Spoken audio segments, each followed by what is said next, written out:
اعوذ باللہ من الشیطان الرجیم بسم اللہ الرحمن الرحیم ان اللہ ملائکۃ یصلون علی النبی یا ایھا الذین آمنوا صلوا علیہ وسلموا تسلیما اللہم صلی علی سیدنا شفیعنا وحبیبنا وطبیبنا وکریمنا مولانا محمد وبارک وسلم صلوا علیہ صلاۃ وسلام علیک یا سیدی یا رسول اللہ صلی اللہ تعالی علیہ وسلم۔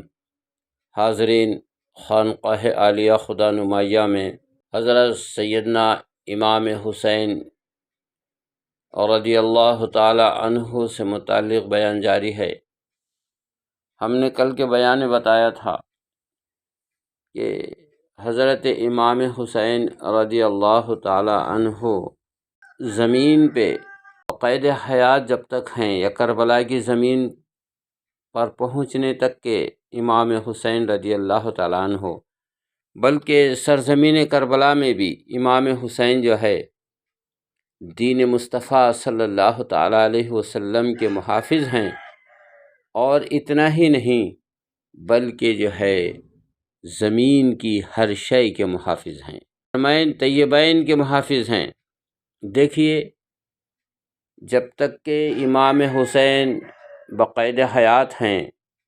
اس وقت تک کہ یزید کی ہمت نہیں ہو سکی کہ وہ حرمین طیبین کے اوپر حملہ کر سکے، حرمین طیبین کی بے حرمتی کر سکے۔ اس کی ہمت اور جرأت نہیں ہو سکی، اس لیے کہ اس کو یہ علم تھا کہ میری جو ہے اس مہم کو، میری اس کوشش کو اگر کوئی طاقت توڑ سکتی ہے تو وہ امام حسین ہیں، اور جب تک امام حسین موجود ہیں میں اس وقت تک کہ جو ہے کچھ نہیں کر سکتا۔ جب امام حسین شہید ہو گئے تو شہادت امام کے بعد دنیا نے دیکھا کہ اسی یزید پلید نے حرمین طیبین کے اندر کتنا شور شرابہ، کتنا ہنگامہ اور کتنا فتنہ و فساد اور شر کو پھیلایا۔ تاریخ اس کی گواہ ہے۔ تاریخ کے اوراق کو آپ پلٹ کر کے دیکھیں گے تو آپ کے آنکھوں میں آنسو آ جائیں گے، آپ کا دل ٹوٹ جائے گا۔ دیکھیے، جب امام حسین کی شہادت ہو گئی اور یہ قافلے جو ہے یزید کے پاس لے جایا گیا، اور اس قافلے کو جب وہاں سے مدینہ بھیج دیا گیا تو یزید نے جو ہے اپنی سرکشی کا سر اٹھایا، اور حرمین طیبین کے اندر جو ہے اس نے جو ہے اپنی فوج کو بھیج کر کے جو ہے بربادی شروع کر دی۔ سب سے پہلے مدینہ طیبہ میں آیا، اور مدینہ طیبہ میں آ کر کے مسجد نبوی کے اندر گھوڑے دوڑائے، اور مسجد نبوی کے اندر گھوڑے باندھے۔ اور سب سے زیادہ شرمناک بات یہ ہے کہ جہاں پر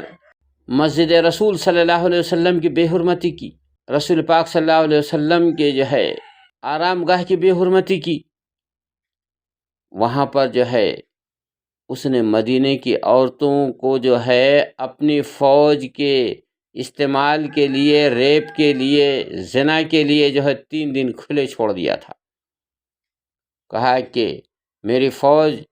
مدینہ کی کسی بھی عورت کے ساتھ میں ریپ کر سکتی ہے، کسی بھی عورت کے ساتھ زنا کر سکتی ہے، کھلے عام چھوڑ دیا۔ کہا کہ تم جس عورت کو پکڑ لو، چاہو اس کے ساتھ جو ہے ہم بستری کرو۔ حاضرین، تاریخ کے اندر باتیں ملتی ہیں کہ جب یزید نے 3 دن کھلے چھوڑ دیا تھا، اس میں جو عورتیں حاملہ ہوئی، ایسے 10,000 بچے جو ہے یعنی جو ہے اس ناجائز طور پر جو ہے اس مدینے میں پیدا ہوئے تھے۔ یہ سب سے زیادہ شرمناک تھی بات، اور انسانیت کے اوپر جو ہے یہ ایک بہت بڑا دھبہ تھا۔ اور مدینے کے اندر مدینہ الرسول کی جو بے حرمتی کی، مسجد نبی کی بے حرمتی کی، آرام گاہ رسول کی بے حرمتی کی، مدینے کی عورتوں کے ساتھ اس طرح سے جو ہے ظلم کیا،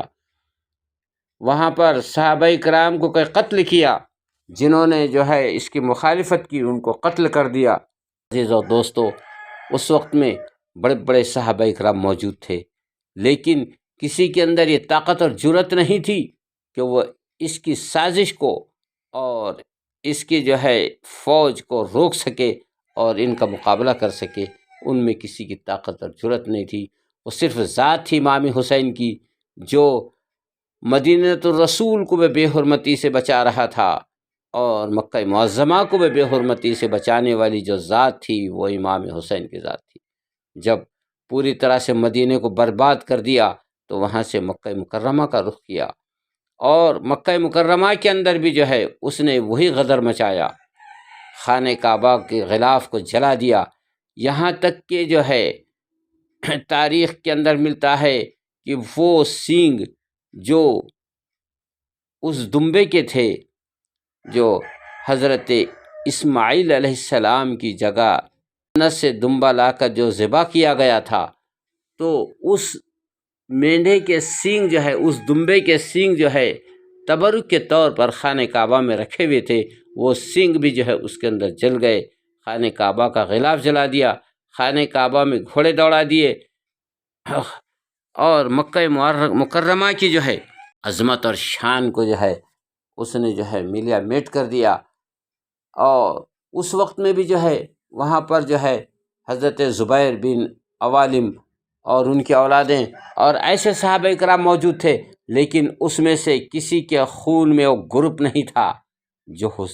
یزید کی طاقت کو جو ہے روک سکے، اور یزید کی جو ہے اس فوج کو جو ہے مقابلہ کر کے اس کو جو ہے وہاں سے بھگا سکے، اور عظمت کعبہ یا عظمت رسول کی جو ہے حفاظت کر سکے۔ عزیز اور دوستو، یہاں بتانا مجھے یہ ہے کہ وہ حسین کی ذات ہے، وہ حسین کی ذات تھی جس نے جو ہے حرمین طیبین کی بھی جو ہے عظمتوں کو جو ہے کی حفاظت کی، لیکن جب امام حسین شہید کر دیے گئے جو ہے عظمت حرمین کو جو ہے کس طرح سے تباہ و برباد کیا گیا۔ یہ تاریخ کو پڑھو، تاریخ ابن خلدون ہے، تاریخ طبری ہے، تاریخ ابن سعد ہے، تاریخ ابن بطوطہ ہے، اور اس کے علاوہ جو ہے اور بہت سی جو ہے سیرت کی اور تاریخ کی کتابیں ہیں، مطالعہ کرو تو آپ کو علم ہوگا کہ کس طرح سے یزید نے ظلم ڈھایا۔ حاضرین، امام حسین کی شہادت کے بعد کئی صحابہ اکرام شہید کر دیے گئے، تو امام حسین کی ذات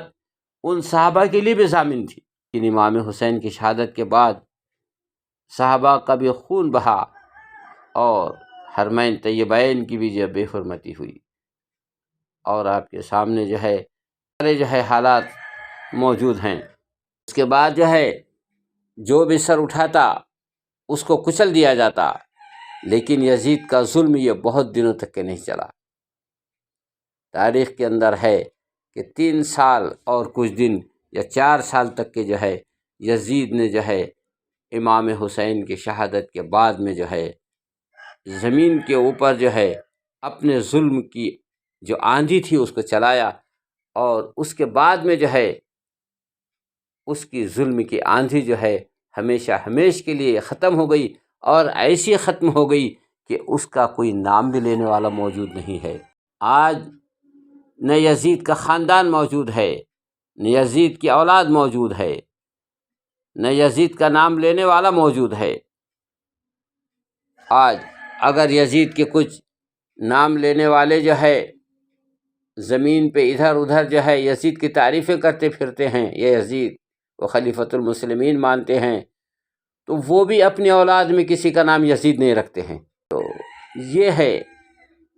یزید کی زندگی اور یزید کے حالات۔ یزید کی موت ایسی دردناک موت ہوئی، یزید جو ہے یہودی لڑکی سے یا نصرانی لڑکی سے جو ہے محبت کرتا تھا۔ ایک دن جو ہے اس لڑکی نے جب یہ پیغام کو سنا کہ اس نے آل رسول کو جو ہے امام حسین کو اور خاندان مصطفیٰ صلی اللہ علیہ وسلم کو جو ہے پوری طرح سے تباہ و برباد کر دیا، کربلا کی زمین میں قتل کر دیا، شہید کر دیا، جب یہ بات اس کو معلوم ہوئی تو اس نے یزید کو جو ہے اپنی طرف دعوت دے کر کے بلایا، اور بلانے کے بعد جو ہے جب وہ وہاں پر اس کے مقام پر یزید پہنچا تو پہنچنے کے بعد میں جو ہے اس نے یزید کو شراب کا پلانا شروع کیا اور اپنے آغوش میں لے کر کے خوب شراب پلائی، اتنا پلائی کہ اس کو جو ہے آپے سے باہر کر دیا، اور پھر اس لڑکی نے جو ہے یزید کے جو ہے اوپر خنجر سے حملہ کر کے اس کو ڈھیر کر دیا اور اس کو جو ہے ہمیشہ کے لیے جو ہے موت کے آغوش میں سلا دیا۔ ناظرین، آج یزید کا نام تو چھوڑ دو، یزید کی قبر کا بھی نشان موجود نہیں ہے۔ 2-3 دن تک کے 4 دن تک کے یزید نہیں لوٹا تو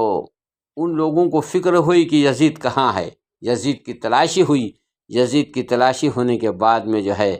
3-4 دن کے بعد میں جب اس کی لاش ملی جس میں تعفن اور بدبو پھیلی ہوئی تھی، اسی حالت میں جو ہے اس کو لا کر کے جو ہے دفن کر دیا گیا۔ نہ اس کی نماز جنازہ پڑھی گئی، نہ ہی اس کو کوئی کفن دیا گیا۔ اس پر بھی کوئی تاریخ نہیں ہے کہ فلاں شخص نے جو ہے یزید کی نماز جنازہ پڑھائی ہو۔ کوئی تاریخ ایسی نہیں پیش کر سکتا کہ یزید نے کی نماز جنازہ پڑھائی گئی ہو، یا اس کو غسل دیا گیا ہو، یا اس کو کفن دیا گیا ہو، یا اس کو عامۃ المسلمین کے قبرستان میں جو ہے دفن کیا گیا ہو۔ دمشق کے قبرستان میں اس کو دفن کیا گیا ہو، اس کی قبر کا نشان بھی موجود نہیں ہے۔ کچھ تاریخ کے لوگ بتاتے ہیں کہ جہاں یہ ساری جو ہے دمشق کی گندگی پھینکی جاتی ہے وہ یزید کو وہاں دفن کیا گیا تھا، اور ساری گندگی شہر کے لوگ اسی پہ لا کر ڈالتے تھے، اس لیے کہ اس کی پوری زندگی گندگی میں گزری، اس لیے جو ہے اس کی قبر پر بھی گندگی لا کر کے ڈالو۔ آج بھی یہی ماحول وہاں پر ہے۔ جو لوگ یزید کی قبر کو پوچھتے کہاں ہے تو لوگ کہتے ہیں دمشق کے اندر، شام کے اندر، کہ جاؤ جہاں پر جو ہے کوڑا اور کرکٹ پورے شہر کا ڈالا جا رہا ہے وہیں کہیں یزید کی قبر ہے۔ تو عزیز اور دوستو، یہ یزید کا مرنے کے بعد میں حال ہوا۔ انشاءاللہ اس پر اگلی ہم گفتگو کل کریں گے۔ وآخر الدعوانا ان الحمد للہ رب العالمین، استغفر اللہ ربی من کل ذنب واتوب الیہ۔